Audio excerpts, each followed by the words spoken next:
The moment she said it, something inside me quietly cracked. There's no place for you in this home. When those words left her mouth, my chest tightened so hard I felt the air drain out of the room. I stood at the doorway of my son's house, holding a small container of homemade cookies, thinking I was there for a simple dinner. I never imagined that sentence would be the first thing I'd hear. I'm Eleanor Brooks, 68, widowed for nearly 12 years, living alone in a small apartment outside Seattle. I don't need much in life.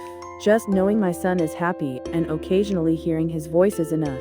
2 weeks before Christmas, my son had called, "Mom, come over next Sunday. We'll have dinner together." Just hearing that made me smile for days. I baked cookies the morning of the dinner, wrapped them neatly, and even put on a new scarf I bought with my small pension. But when I rang the doorbell, it wasn't my son who greeted me. It was his wife, Emily. Her face was pale, tense, almost frightened. "Eleanor, we should talk." She didn't invite me in at first. She didn't smile. Her hands were shaking a little. I followed her into the living room, my heart pounding for reasons I didn't understand yet. And then she said it. "There's no place for you in this home anymore." My knees nearly buckled. I looked at my son, who sat on the sofa, eyes glued to the floor, saying nothing, not defending me, not even looking at me. "I don't understand," I whispered. "Did I do something wrong?" Emily swallowed hard, her voice barely steady. "When you come here I can't breathe.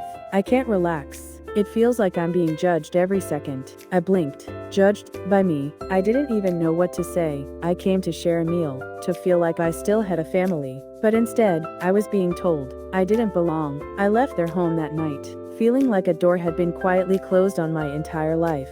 And I had no idea why. The truth my son revealed the next morning. I barely slept that night. Every time I closed my eyes, I saw Emily's pale face, heard her trembling voice repeating the same sentence. "There's no place for you in this home." The next morning, my son showed up at my apartment and announced, "Mom, can we talk?"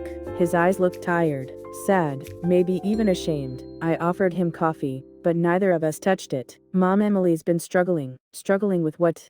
I asked. My son rubbed his hands together, avoiding my eyes. "She's been dealing with severe anxiety and depression." My heart lurched. "She's been seeing a therapist for months. There are days she can't get out of bed, nights she doesn't sleep at all." I felt my breath catch. "And when you visit?" He hesitated. "She puts pressure on herself to be the perfect daughter-in-law, perfect hostess, perfect everything. Every time she thinks she disappoints you, she breaks a little more." I felt like someone had punched me. "I never wanted her to feel that way," I whispered. "I know, Mom. You didn't do anything wrong. But Emily, she convinces herself you're silently judging her. She compares herself to every memory I've ever shared about you." I slowly shook my head. "I never asked her to be perfect. I know that. She doesn't." Then he said something that made my whole chest ache.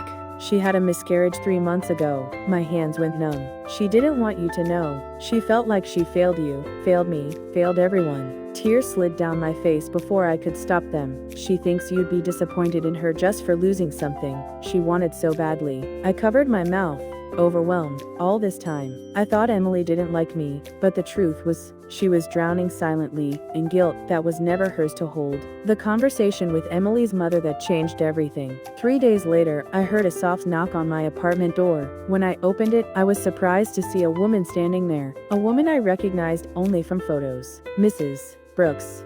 "I'm Margaret, Emily's mother." My chest tightened again, but in a different way. "Please, come in," I said. She sat quietly on my sofa, hands shaking slightly as she held her purse. "I'm sorry to come without notice, but I felt you deserved to know the whole story." She took a breath, gathering courage. "Emily has been hurting for a long time, long before she ever met your son, but she hides it well, too well." I listened silently, and the miscarriage.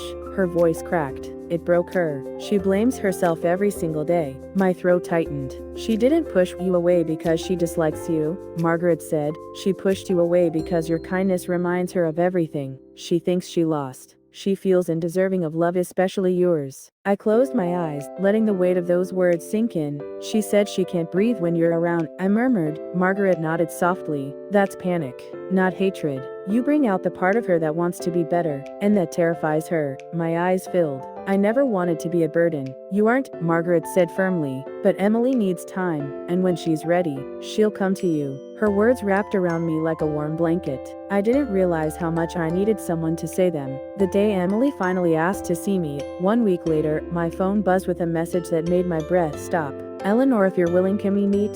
I stared at the screen for nearly a minute before replying. Yes, anytime. We met at a quiet park. Emily was sitting on a bench, shoulders drawn in, coat wrapped tightly around her small frame. When she saw me, her eyes immediately filled with tears.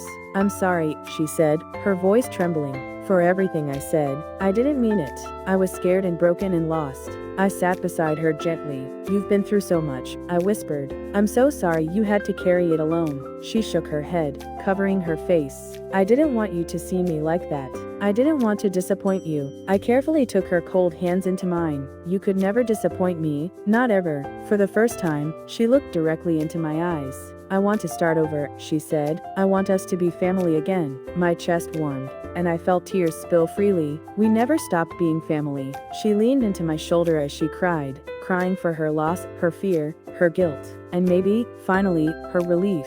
And I held her, letting her know she wasn't alone anymore. How a shattered bond slowly became something stronger. In the weeks that followed, Emily and I didn't rush anything. We sent simple messages, shared little updates, talked once in a while on the phone. Then, one Sunday morning, she texted me, "Would you like to come over for dinner this week?" I froze. Was this real? I typed cautiously, "Are you sure?" Her response came instantly. "Yes, I want you here." Tears filled my eyes. When I arrived at their house that Thursday evening, Emily opened the door, not with fear, not with tension, but with a small, genuine smile. "I made your favorite soup," she said softly. "I hope it's okay." "It's perfect," I whispered. That night, we sat around the table, me, my son, and Emily, sharing warm food and quiet laughter. Nothing dramatic happened, no grand apologies, no emotional breakdowns, just a family trying again, carefully, gently, one small step at a time, and somehow, that felt more meaningful than anything else could have been.